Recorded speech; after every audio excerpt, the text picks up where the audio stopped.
So last night on Frontline on PBS liberal network, but you all know what it is. They did an hour on Putin, and the first 35 minutes of it was very good. It traced how Putin rose in power and how he convinced Boris Yeltsin, the president of Russia after the collapse of the Soviet Union, that Putin, really loved democracy. He was a reformer and he really wanted to do this and all of that. But of course he was lying. He's an autocrat. He's a totalitarian. But Yeltsin bought it. Okay? For the first 35 minutes of Frontline, it was good. Hard news good. Then, as they always do at PBS, they tilt in to the politics. So the first thing was they had to bring it up to modern times, and they had to deal with Crimea 8 years ago, where Putin just went in, marched in, and took it. Who was president?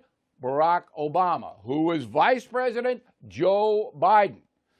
Those two allowed Putin to take Crimea illegally. A couple of soft sanctions, no big deal. He took it. All right, they glossed over that in a minute. They showed you a picture of Obama, no Biden, okay?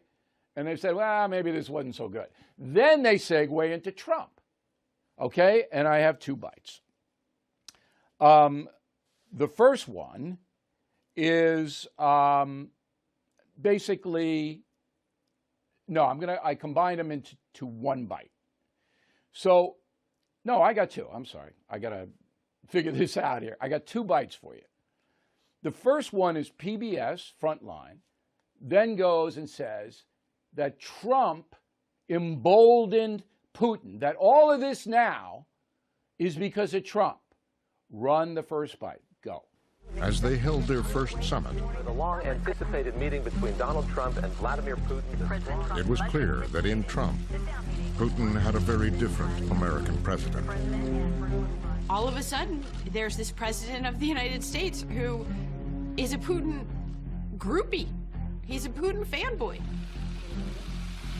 The things President Trump said about his admiration for Vladimir Putin, the way he called NATO's mutual defense pledge into question, must have seemed like an amazing gift to Vladimir Putin. Okay, total propaganda. Total. Now I'm going to run another soundbite because I want to wrap up my analysis with you having seen and heard both soundbites. Go for number two. President Putin denied having anything to do with the election interference in 2016. Every U.S. intelligence agency has concluded that Russia did. My first question for you, sir, is who do you believe? My people came to me, Dan Coates came to me, and some others. They said they think it's Russia. I have President Putin. He just said it's not Russia. I will say this. I don't see any reason why it would be. Okay. So Trump is standing right next to Putin.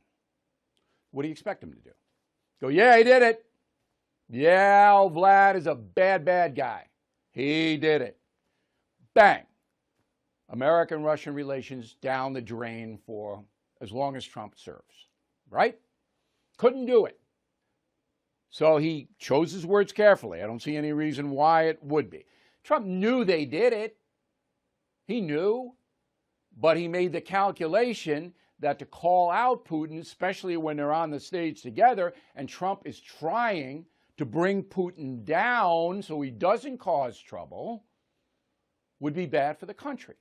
Would you have made the same decision? I would have. I would have. Because there was a chance that Trump could make an arrangement with Putin so that Putin didn't do what he did in Ukraine. And for 4 years, that chance was reality.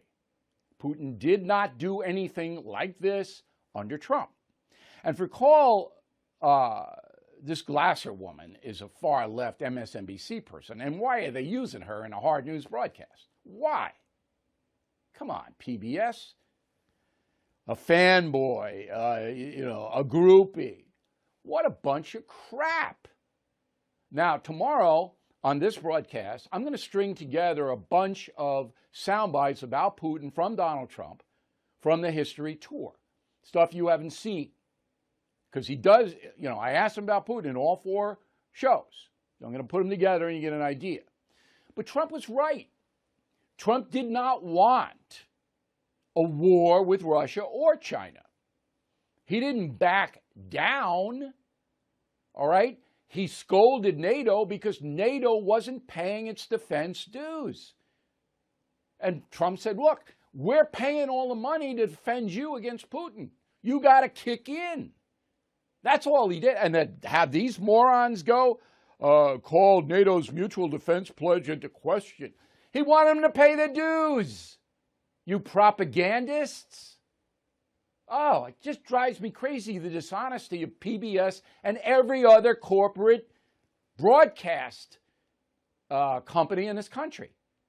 Oh, it drives me nuts.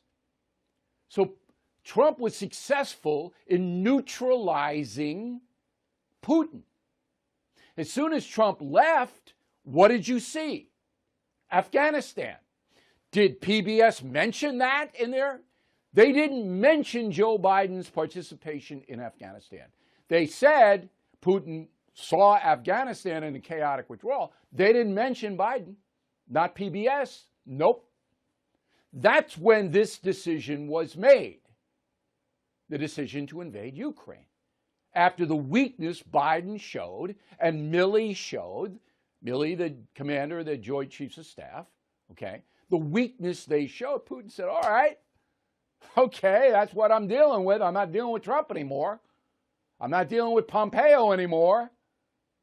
I got these people. I'm going to do what I want. That's exactly what happened. Okay.